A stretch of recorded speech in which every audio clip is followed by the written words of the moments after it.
Hello दोस्तों। स्वागत है हमारे नए वीडियो में। आज की वीडियो में हम लोग एक रोमांटिक ड्रामा मूवी को एक्सप्लेन करने वाले हैं। इस मूवी का नाम है चाइनीज घोस्ट स्टोरी, जिसे 1991 में रिलीज किया गया था। इस मूवी की कहानी में हम लोग एक भूतम नाम के शैतान को देखेंगे, जो कि काम वासना का देवता था। उसके गुस्से से बचने के लिए गाँव वाले उसे हर साल एक कुंवारी लड़की भेंट किया करते थे, ताकि भूतम उस लड़की के साथ इंजॉय करे और गाँव वालों को बख्श दे। ये प्रथा कई सालों से चली आ रही थी। एक दिन इसी तरह इस गांव के मुखिया की बेटी, जिसका नाम जोई था, भूतम के पास जाने के लिए उसकी बारी आती है। लेकिन जोई के शरीर में एक परी की आत्मा थी। गांव वाले जोई को डोली में बिठाकर भूतम के गुफा तक ले जाते हैं। इसके बाद भूतम जोई को लेकर गुफा के अंदर जाता है, और इसके बाद क्या होता है ये हम आगे इस वीडियो में देखेंगे। इस मूवी की शुरुआत एक खूबसूरत लड़की सियोन से होती है, जो कि एक परी है, जिसे देवताओं ने लोगों के काम वासना को दूर करने के लिए और शैतान कामदेव से उनकी रक्षा करने के लिए धरती पर भेजा है। लेकिन धरती पर आने के बाद सियोन भूतम नाम के एक आदमी के प्यार में पड़ जाती है, और लोगों के कामदेव से रक्षा करने के बजाय वो खुद ही कामदेव के साथ अपनी वासना मिटाने लगती है। देवता जब सियोन की इन हरकतों को देखते हैं, तब वो सियोन से नाराज हो जाते हैं। इसके बाद देवता दो और परियों को सियोन को मारने के लिए धरती पर भेजते हैं। देवताओं का ऐसा मानना था, एक शैतान और एक परी का मिलन सभी के लिए खतरा बन सकता है। जब दोनों परियां सियोन के पास पहुंचती हैं, तब वो लोग अपनी शक्तियों का इस्तेमाल करके सियोन की आत्मा को निकालकर उसके शरीर को जला देते हैं। सियोन की मौत को देखकर भूतम बहुत गुस्सा हो जाता है, और वो अपना आपा खो बैठता है। वो गुस्से में आकर एक परी को मार देता है। अपनी साथी परी की मौत को देखकर एक परी अपनी जान बचाकर पास के गांव में भाग जाती है। वहीं इधर हम लोग गांव में देखते हैं, उसी वक्त गांव की मुखिया की पत्नी एक बेटी को जन्म देती है। इधर परी के पास इतना वक्त नहीं था कि वो सियोन की आत्मा को देवताओं के पास ले जा सके, इसलिए वो सियोन की आत्मा को उस बच्ची में डाल देती है। अब मुखिया के घर में जिस बच्ची का जन्म हुआ था, उसी के शरीर में सियोन की आत्मा थी। उधर अपने प्रेमिका के मौत के बाद भूतम आपे से बाहर हो चुका था। उसके गुस्से से पूरे गांव के लोगों की काम वासना जाग चुकी थी। भूतम के गुस्से को शांत करने के लिए गांव वालों ने उसे एक कुंवारी लड़की भेंट करने का फैसला किया, और इसके बाद ये हर साल की प्रथा बन गई थी।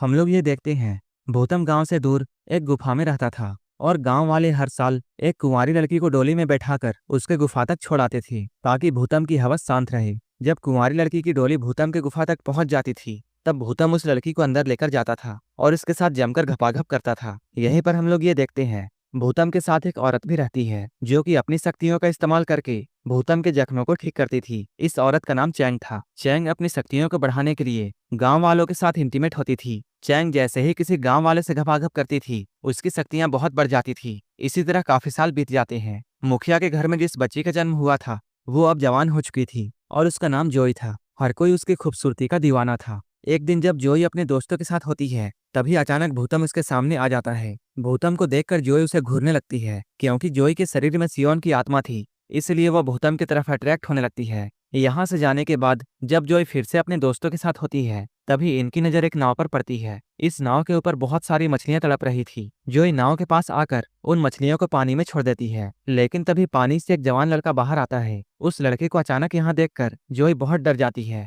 और अपने दोस्तों के साथ यहाँ से भाग जाती है। इस लड़के का नाम सेन होता है। वो अपनी बहन के साथ यहाँ मछलियां पकड़ने के लिए आया था। इधर हम लोग गांव वालों को देखते हैं। वो सभी लोग मिलकर ये फैसला कर रहे थे, इस साल कौन सी लड़की को भूतम को भेंट किया जाए। इस बात का फैसला गांव वाले लॉटरी के जरिए करते हैं। इस बार लॉटरी में जोई का नाम आया था। जोई का नाम देखकर उसकी मां रोने लगती है। वो अपने पति से ये कहती है, तुम तो इस गांव के मुखिया हो और तुम अपनी बेटी को वहां जाने से रोक सकते हो। लेकिन मुखिया ऐसा करने से मना कर देता है। वो कहता है, इस गांव का ये नियम है और हमें नियम का पालन करना होगा। वहीं इधर हम लोग जोई को देखते हैं। वो एक लोहार के पास आती है और यहाँ आकर वो अपने चाकू को तेज करवाती है। तभी सेन यहाँ आकर उससे बात करने की कोशिश करता है, लेकिन जोई उसकी बातों का जवाब नहीं देती है, क्योंकि वो भूतम के पास जाने वाली थी और इसलिए वो बहुत डरी हुई थी। इसके बाद वो अपना चाकू लेकर यहाँ से ले जाती है। जैसे ही यहाँ रात होती है, गांव वाले जोई को एक डोली में बिठाकर भूतम के गुफा में ले जाते हैं। डोली उठाने वालों में सेन भी होता है, लेकिन वो इस बात से अनजान था कि अंदर जोई है। रास्ते में जाते समय जोई का चाकू गिर जाता है। सेन इस चाकू को उठाता है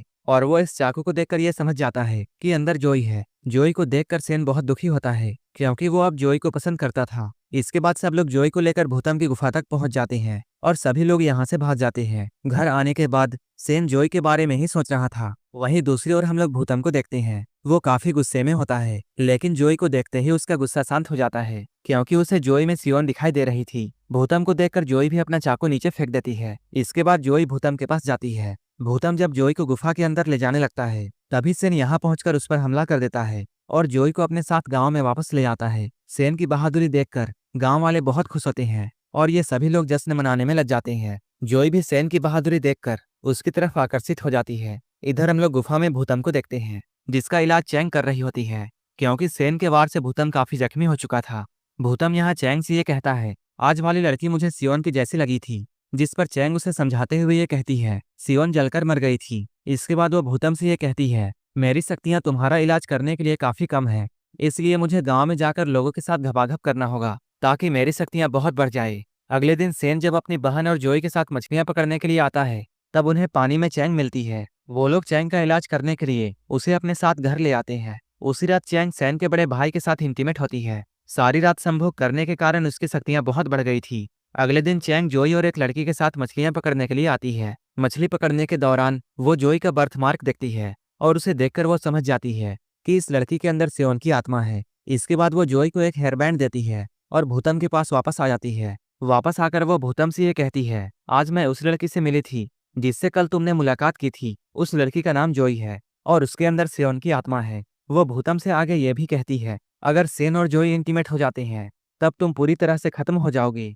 भूतम को यह सुनकर बहुत गुस्सा आता है और वो उसी रात गांव में हमला कर देता है। भूतम के गुस्से की वजह से पूरे गांव में काम वासना जाग जाती है। वहीं दूसरी ओर हम लोग सेन को देखते हैं। वो अपनी बहन और जोई को लेकर गांव से दूर जा रहा था। सेन उन दोनों को लेकर एक साधु के पास पहुंच जाता है। जोई को देखकर साधु उससे कहता है, तुम भूतम को मार सकती हो, लेकिन इसके लिए तुम्हें और ताकतवर बनना होगा, और ताकतवर बनने के लिए तुम्हें किसी कुंवारे लड़के के साथ संबंध बनाने होंगे। ये सुनने के बाद सेन और जोई एक कोने में जाते हैं और ये लोग यहाँ भयंकर घपाघप करते हैं। इधर सेन की बहन वहीं पर खड़ी होती है और वो अपने बालों को ठीक कर रही थी। तभी साधु की नजर उसके हेयर बैंड पर पड़ती है। ये देखकर साधु उससे कहता है, ये तो भूतम का जादुई हेयर बैंड है और इसके जरिए उसे ये पता है कि तुम लोग अभी कहाँ हो। साधु ये सब कह ही रहा होता है, तभी भूतम यहाँ पहुंच जाता है और वो यहाँ सेन को पकड़कर अपनी गुफा में ले आता है और उसे यहाँ लाकर बर्फ में कैद कर देता है।